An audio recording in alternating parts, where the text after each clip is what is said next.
নমস্কার বন্ধুরা, আজ আমি একটু ভিন্ন স্বাদের রেসিপি নিয়ে কিন্তু এসে হাজির হয়েছি। আজ আমি তৈরি করব দই ফুচকা, তবে এটি আমি করব এয়ার ফ্রায়ারে। সেই কারণে কিন্তু আমাদের তেল ছাড়াই এই ফুচকাগুলি হয়ে যাবে। এটি যেমন হবে হেলদি সেমন হবে টেস্টি। তো চলুন আজ আমি শুরু করছি আমার দই ফুচকা। তো প্রথমে আমি এয়ার ফ্রায়ারে ফুচকাগুলিকে তৈরি করে নেব।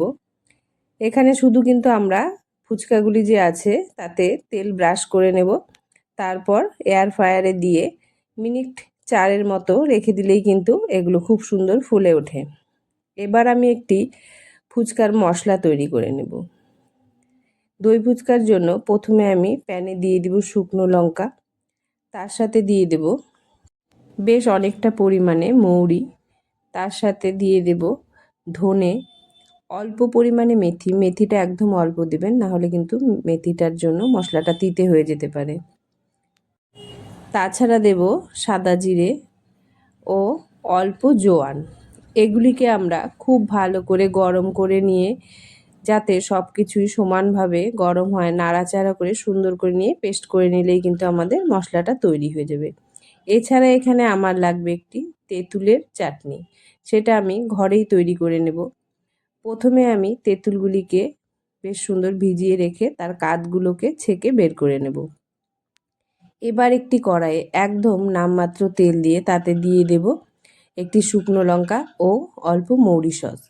তারপরে এই তেঁতুলের কাঠটি কিন্তু এখানে ঢেলে দিয়ে বেশ অনেকক্ষণ ধরে সুন্দর করে নাড়িয়ে চাড়িয়ে নিতে হবে। তারপর এখানে দিয়ে দেব অল্প পরিমাণে লবণ ও অল্প পরিমাণে হলুদ, আর তার সাথে দিয়ে দেব অল্প কাশ্মীরি লঙ্কার গুঁড়ো। এই চাটনিটার কালারটা যাতে সুন্দর হয় সেই জন্যই কিন্তু কাশ্মীরি লঙ্কার গুঁড়োটা দেওয়া। তারপর আমরা দিয়ে দেব পরিমাণ মতো চিনি। আপনারা চাটনিটা যেরকম রাখতে চান সেই হিসাবে চিনি দিবেন। আমি খুব টকও রাখিনি, আবার একদম মিষ্টিও করিনি। সেভাবে চিনি দিয়ে জাল দিয়ে নামিয়ে নেবেন। একদম ঘন করে নামাবেন না, ঠান্ডা হওয়ার পরে কিন্তু এটি এমনিতেই অনেকটা ঘন হয়ে যাবে। একটু পাতলা পাতলাই নামিয়ে নেবেন। আমার চাটনি তৈরি হয়ে গেছে, এবার আমি দইটাকে তৈরি করে নেব। আমরা যে মশলাটাকে তৈরি করে নিলাম সেটিকে আমি কিন্তু একদম বেটে ফেলবো না, একটু গুঁড়ো গুঁড়ো অবস্থায় ডাস্ট করে নেব। আধ ভাঙা থাকবে, একদম পেস্ট কিন্তু হবে না। সেই মশলাটিকে এখন দইয়ে দিয়ে দেব। তার সাথে দিয়ে দেব অল্প পরিমাণে বিট নুন ও মিষ্টির জন্য কিছুটা চিনি। এগুলি দিয়ে দইটাকে কিন্তু আমরা খুব করে ফেটিয়ে নেব। দইটাকে যত ভালো ফেটাবেন ফুচকায় পড়লে কিন্তু তত টেস্ট আসবে। অনেক দই ফুচকায় কিন্তু আলু ব্যবহার হয় না, তো আমি এখানে কিন্তু আলুটাকে ব্যবহার করব।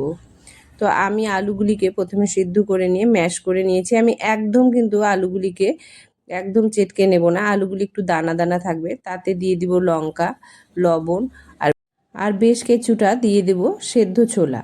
তার সাথে দিয়ে দেব আমরা যে মশলাটি তৈরি করেছি সেই মশলাটি, এবং এখানে আমি দিয়ে দেব কুচনো পেঁয়াজ। তাছাড়া এখানে আমি দিয়ে দেব আমরা যে তেঁতুলের চাটনিটা তৈরি করেছিলাম সেই তেঁতুলের চাটনিটা দিয়েও কিন্তু এখানে আমি এখন আলুটাকে খুব ভালো করে পেস্ট করে নেব। আপনারা চাইলে ধনেপাতাও দিতে পারেন, তবে আমি দই ফুচকা বলে আর ধনেপাতা দেইনি। দেখুন আমাদের ফুচকাগুলি তেল ছাড়া এয়ার ফ্রায়ারে হলেও কিন্তু এত কুড়মুড়ো হয়েছে যে দেখুন আঙুল দিয়ে ভাঙতেই কত সুন্দর কুড়মুড়িয়ে ভেঙে যাচ্ছে, মনে হচ্ছে যে এগুলো তেল ছাড়া ফুচকা আমি বানিয়েছি। এখন সুন্দর করে মাথাগুলি ভেঙে নিয়ে আমি একে একে সব কিছু এতে দিয়ে দেব। তো প্রথমেই আমি আলুগুলিকে দিয়ে দেব, আর মাথাগুলি দেখুন আমি কিন্তু অনেকটা করে বড় করে ফাঁকা করে নিয়েছি, কারণ যাতে ফুচকাগুলির ভিতরে মশলাগুলি খুব ভালো মতো ঢুকতে পারে বা যেতে পারে, তাহলে আমাদের মুখে পড়লে কিন্তু খুব বেশি টেস্ট লাগবে।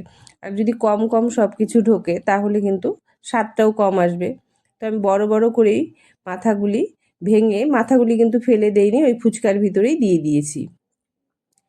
এবার আলুটা দেওয়ার পর আমি এখন দিয়ে দেব অল্প করে চাটনি, চামচ দিয়ে অল্প দিয়ে দেব যাতে ভেতরটায় বেশ সুন্দর টক টক লাগে।